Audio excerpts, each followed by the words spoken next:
Well, we've asked Big Five panelist Raphaël Melançon to stick around this morning because I wanted to talk to him further, specifically about an opinion piece he recently penned over at the Montreal Gazette. It was called "It's Time for Quebec to Keep Religion Out of CEGEPs and Universities." Now, in it, he reflects on a new Quebec government report revealing a troubling climate of suspicion and division among students and teachers at Vanier and Dawson colleges. He connects the campus tension to recent events in the Middle East, and he argues for a stronger commitment to secularism in Quebec's public higher education institutions. Raphael, thank you so much for sticking around. Well, my pleasure. Now, on this show yesterday, on our Big Five, I took the opportunity because our Big Five panelists, Paul Gott, he teaches at Concordia, Christina Cho, she teaches at Dawson College, and I said, well, this is perfect. I've got two people from higher education, and I've got a piece that you wrote about higher education and secularism, what's going on campus. Perfect timing. So I threw the question at them. Before I get to you, let's listen.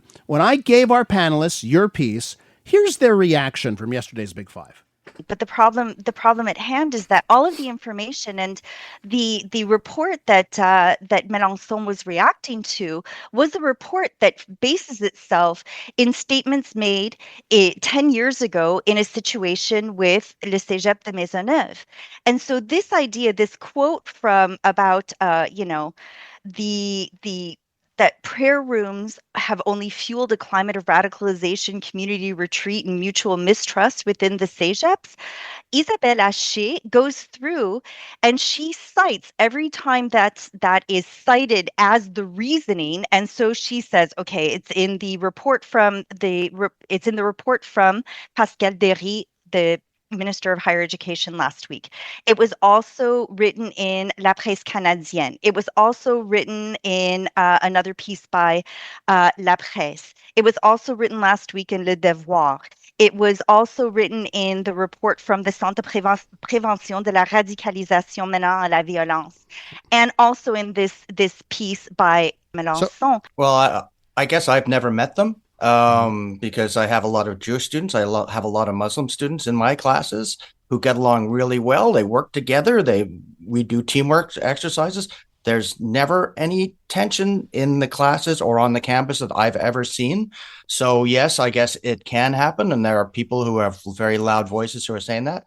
And you're at Loyola campus 100% of the time. Are you on Loyola campus or downtown, Paul? I go both. Most of the time I spend at Loyola, but I go downtown as well. The other thing is, look, I'm anti-religion. I'm just, being an anarchist. The first song on our new album is "All Gods Must Die." So, theoretically, I'm with Monsieur Melançon, but I read that article and I disagree with a lot. It's again, we're getting like a third-hand thing. He's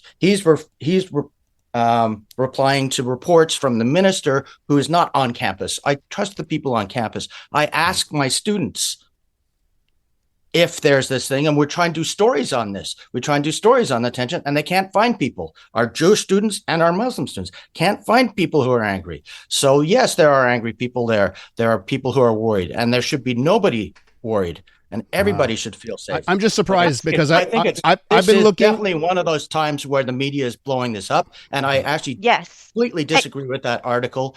So there's a couple of takes there. One, the report is wrong, and two, I'm on campus. I don't see anything happening, and nobody wants to talk. I think there's a reason why nobody would want to talk to a campus publication about this, because it'd probably get them to be a target of hate. That's another issue here. But Raphael, those are a couple of takes here that take issue with what you wrote.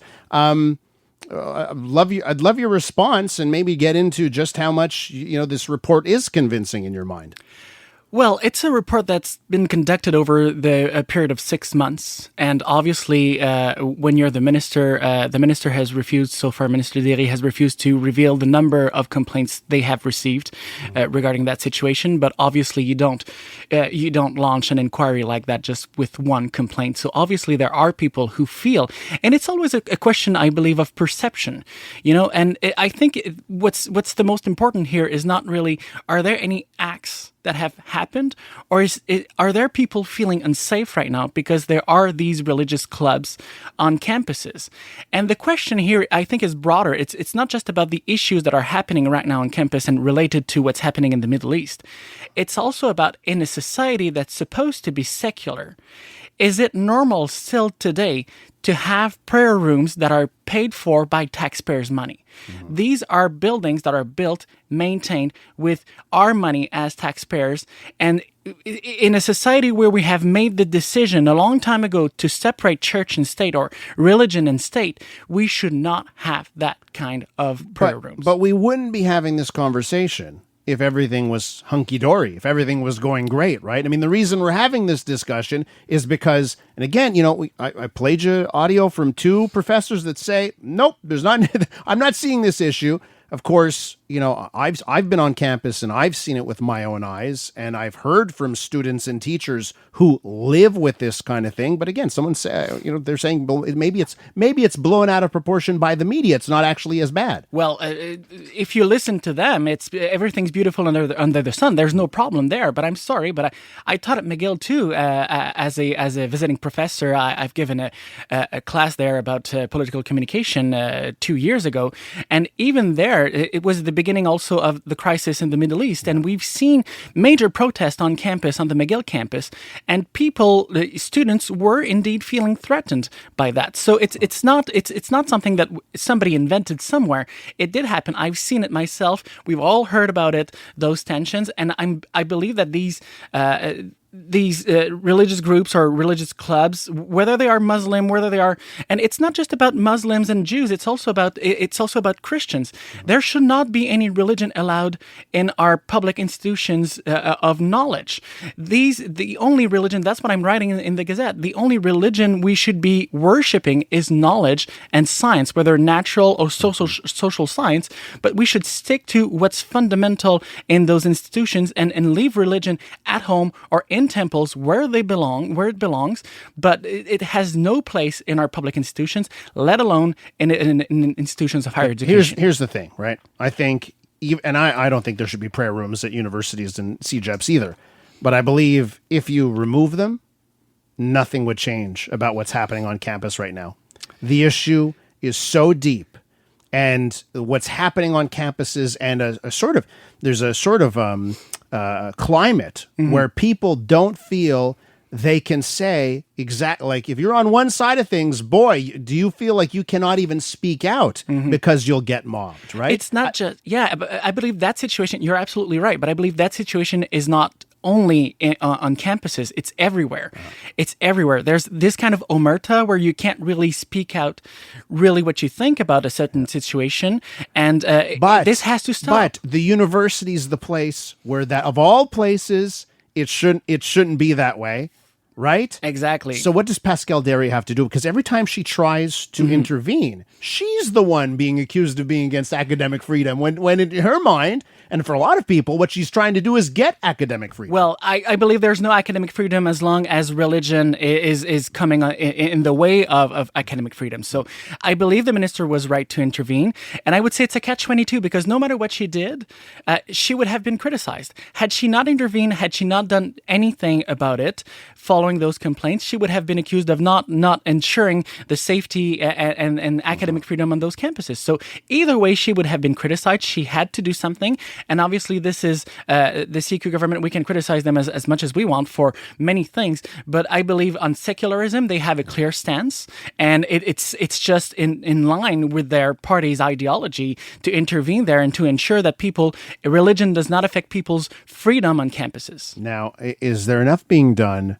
Because I think one of the issues here is that if you look at the faculties of these universities and CEGEPs, the faculties are not ideologically diverse, and it starts from there. How do you fix that part of this problem? It comes from faculty. It also comes from, and we've seen it in the report, it also comes from student associations, student unions. The report mentions clanism. So it's, when you mentioned earlier, if even if they don't exist anymore on campuses, we might still have those issues, those tensions. I agree with you. There's what people do, but also when you have those clubs, it creates groups within a larger group, and this is where you see tensions rise because people get together. If you can't shut down those clubs, those groups, well, solve that problem. you have to. Well, there's the official club and there's the clan that's already there that's going to be maintained. But in CEGEP, you're there for 2 years. So in 2 years from now, if we abolish those clubs, for instance, in 2 years from now, the new students who will be coming in will not have that sense of clanism. So we can start on a fresh page here, I believe, if we eventually come to the conclusion that we have to abolish those One clubs. thing about CEGEPs in universities, 2 or 3 years, new crop every 2 or 3 years. So you can actually implement a new culture. A new culture pretty quickly. Yeah. Raphaël, thanks for coming in. I know I'm trying to give me a solution to a very complex issue at you, but I really enjoyed your piece. So much to do for secularism. That's right. Thank you. Raphaël Melançon's column in the Gazette called "It's Time for Quebec to Keep Religion Out of CEGEPs and Universities."